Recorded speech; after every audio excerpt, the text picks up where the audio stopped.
Hello everyone, my channel name is History, and I'll be telling you about why I edu in the form of a story. I started this channel about 5 months ago at the beginning of June, so I'm really new to being an edutuber. The reason for creating this channel, when I actually look back on it, goes back about over a year ago when I was in 8th grade. I'm a sophomore in high school now. My 8th grade teacher, shout out to Mr. Kelly, he knew I liked history, and so he approached me one day and asked, "Do you want to teach your classmates about the Crusades?" And I remember feeling really excited and saying, yeah, of course. And so a month later, I was giving my classmates a lecture about it. Now, usually when I talk about history in a casual setting, I'm pretty sure no one listens to me or finds it interesting, but when I was giving my classmates a lesson, they kind of had to listen to me. Midway through the lecture, I realized the fact that one of their peers was giving them a history lesson rather than a teacher made it more relatable and easy to understand. Emphasis on relatable, because I remember starting that lesson with a pickup line. That brings me to reason 1 of why I edu.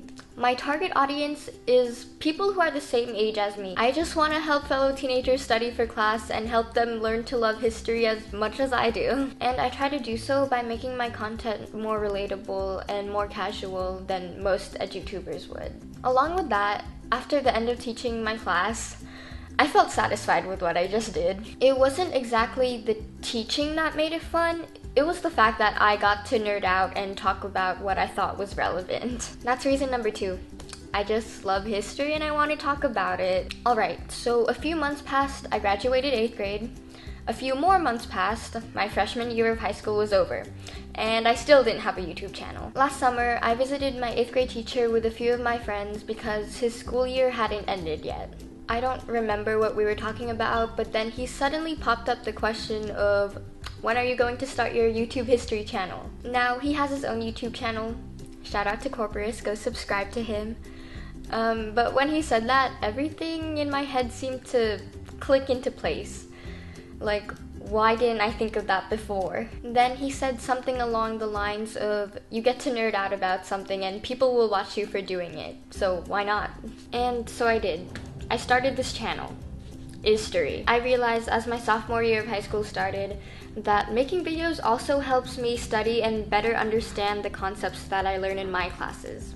That's reason number 3. My channel content isn't that much right now. I make videos about what I think is interesting, and that's history. Because you can't spell history without history. Thanks for watching. A subscribe would be greatly appreciated. Hi, my name is Jack Rackham. I run the channel Jack Rackham, where I make silly animated biographies.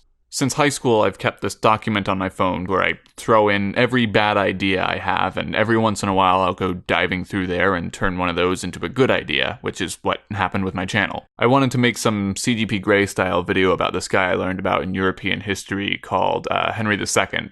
And I made that for another class, and that was fun, so later I got to college and I had this free time on my hands, so I thought, why not make another? And then I got sucked down the YouTube creator rabbit hole of analytics and collaborations, and here I am now.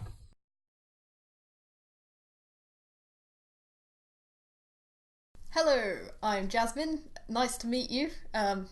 Or hello if I've already met you and you already know who I am. I run the YouTube channel a long time ago, and as you might have worked out from the name, if you didn't already know, it's a history channel. So, I guess as part of this why do you edu thing, which seems like a pretty cool project to me, I should explain why do I edu. So, I guess to lay the basics, I've always been interested in history. As a little child, my favourite time period was the ancient Greeks because I thought they had cool helmets. Since then, I've perhaps developed a deeper understanding of history. And so the real thing that propelled and actually caused me to start a history channel was my GCSEs. Now, GCSEs are the exams you sit at 16 in the UK, and they're quite a big phenomenon because it's the first time that people have really sat an exam that matters at all. And also, there's like, I took 9 subjects, which is actually quite quite few compared to what some other people take. Some people even opt to do extra subjects. And you'll be sitting 2 or 3 sub-exams in each subject, so that can amount to like 20 to 30 exams. And so everyone is running around like crazy, like, help me, GCSEs, it's the end of the world, that kind of thing. And so obviously, back in October 2017, when I started my YouTube channel, I was one of these people running around going, GCSEs, help me, it's the end of the world. And now, with my interest in history, also it's important to mention that I was in the first year group where they'd completely changed the way GCSEs are done. Previously, they'd been marked with, like, A star to G or whatever. Like exams are done most of the time around the world. However, that year they decided that no, we're going to change things. We're going to give you a grade 1 to 9, 9 being the highest and 1 being the bottom. I know, it was a completely unnecessary change and it hasn't really improved anything, but that's a separate topic we can talk about. So my year group was even more like, oh no, GCSEs, new system, help, and I was part of that. And so with my interest in history, I was very determined to get a grade 9, this like new extra grade. Like 8 was the equivalent of an A star, and 9 was meant to be like an A star star. And I was like, I need a 9 in history. That's going to take a lot of work. And so I was trying to work out how to get this grade 9 in history. And so one of the things I experimented with was, why not create videos to help me remember things? So I think my second video I ever made was on the Johnson County War. My first 2 videos were actually released at the same time, because I originally uploaded them to YouTube unlisted. And my second, was on the Johnson County War. And that was a topic I wasn't very sure about. The other one was just like, here's an experiment. Here's the first topic from the first textbook in history. And then the second one I did on the Johnson County War, which was a topic that I wasn't very sure about. And really it kind of expanded from there. It helped, and also I've really enjoyed making the videos. And eventually I gained the courage to make these videos not unlisted and public, and viewership was slow to start with. There was also quite an entertaining story where one of my classmates came across my channel by accident, because I didn't tell anyone. There were 2 friends I told to start with, and one of my classmates came across my channel by accident, was like, that sounds like Jasmine. And then, rather than telling me, they told one of the history teachers, and it got played in one of the classes without me even being aware. And then so suddenly the history teacher was like, you have a history channel, Jasmine. And I was like, how the hell do you know that? But yeah, it's expanded from there. I've really enjoyed making videos. I still, even though I've done my GCSEs now, I did get the grade 9 for your info. I've continued to make these videos because they're fun. I try and keep them accessible to everyone, and I also want to try and start introducing some deeper historical thought as well, and some perhaps more controversial bits to try and get people, like, capture them as they're like doing their GCSEs and then turn them into full-blown history nerds. That's my secret evil action plan. I guess that's my story. Now I'm still making videos, still having fun, doing my A-levels, all that kind of stuff. I guess that's all I have to say. Subscribe.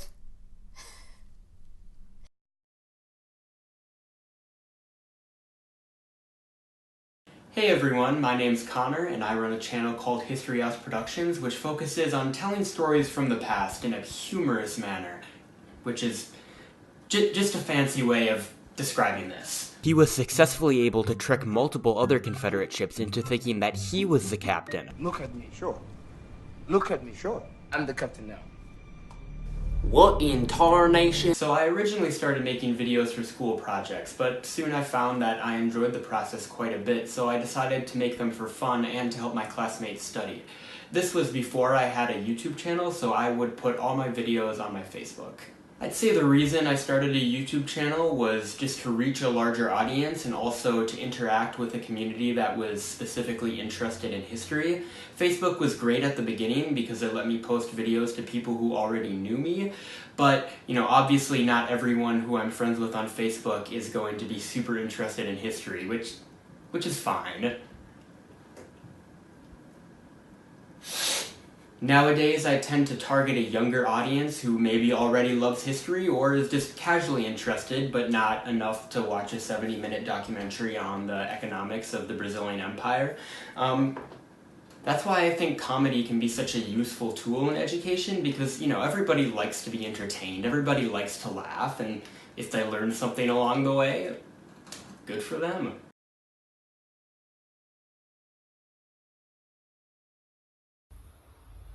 My name's Chris, and I started in 2011, I think, my blog. The website is Move and to be free, and the objective was to provide good quality training information that wasn't fatphobic or misogynistic.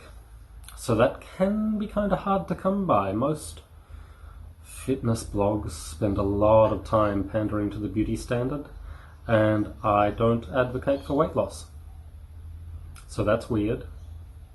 But of course it's informed by my own personal experience, which has to do with body dysmorphia and eating disorders, and there's a rich sort of tapestry of that stuff going on in fitness culture. So I like to work a bit in opposition to that. The YouTube channel, under my own name, Chris Sarong, kind of arose indirectly out of that. But really it's more about nuts and bolts of training. Over time, it seems the Tai Chi and Kung Fu videos are more interesting to people and more popular, so most of my videos are about martial arts, the Chinese martial arts, the Wushu. Now, I've been doing martial arts for much longer than I've been doing personal training, so really that is kind of where my heart lies in terms of movements and training. But of course, if you're not particularly motivated by weight loss or trying to change your body shape to fit an ideal, then a lot of the trappings of modern fitness kind of fall away pretty quickly. Like, if burning calories isn't my number one objective, then why am I training what I'm training? Or even if burning calories is your objective, you could be working at something interesting, or you could be working at something boring. That's always a choice you've got to make. What do you find interesting? That's going to be a good choice for you in the long term for training. It's a bit of a cliche, but it's like, yes, the exercise that you find fun is more useful than the exercise that you think you should be doing but aren't doing. But the videos themselves usually arose out of either a specific technique I've been workshopping in a class, or because I have individual people in mind who might be struggling with a technique or need a reference for a form. So in that regard, I'm not sure what they look like necessarily, but the content is always personal for me. I'll be making a video when I recorded 24 forms. I was like, oh yeah, this will be useful for these few people, because say in the Tai Chi, the 24 forms, there's lots of different videos of that online, but all of them are done a little bit different from how I do them and how I teach, how we practice them in class. So you want to have something that's specific and appropriate for your students. So that's really the context. And I don't speak much in the videos about body dysmorphia or eating disorders or any of the other stuff that comes up in fitness. That's stuff I blog about more. So the videos provide references that hopefully people can train along to.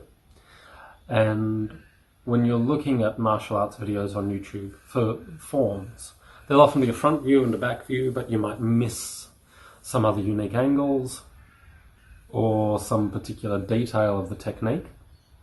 So I will like to try to cover some specifics that aren't usually covered, because you want to have a sense that you're contributing something unique rather than just adding more of the same opinion that already exists. What's the value in that? One of the tricky things with martial arts is always when people are very dogmatic about their traditions and they care more about the propaganda than they do about how people learn or how you're going to make this useful for an individual. You get a lot of arguments about, oh, you should do this way or this way or this way. So knowing that people have different styles and different lineages, I will also try to have the information or the advice generalized enough that, hey, if you practice with some variation that is different from mine, you can still use this information because it'll be in accord with key principles, even if it varies in some small manner in technical application. And I'll try to cover things that might not necessarily be covered in class, because again, I figure that has value. That's something you'd specifically seek out. If you don't get that information in class, hey, you can get it online. So the broader objective, I guess you can say, is providing resources to help people move better that aren't going to shame them or belittle them. I don't use fear to motivate people. There's enough fear-mongering in our industry already. And exercise isn't that great an intervention for weight loss, really. I think most of us know that, but we tend to forget it. You can get swept up in propaganda quickly. So really the videos, the forms are about movement. The purpose of Tai Chi is to practice Tai Chi. If you want to get better at Kung Fu, you do Kung Fu, but you don't, if you're trying to lose weight, what's the movement pattern for that? If you want to get better at running, you run. If you want to get stronger, you can train your muscles, you can lift weights. If you want to become more mobile, you work on your mobility. Learn new coordinations, you'll become more coordinated. And so it's important, I think, that the goal of your training is aligned with the activity of your training. So that's really the thrust. Movement is about movement. I'm trying not to overcomplicate it, but make it interesting. Thank you.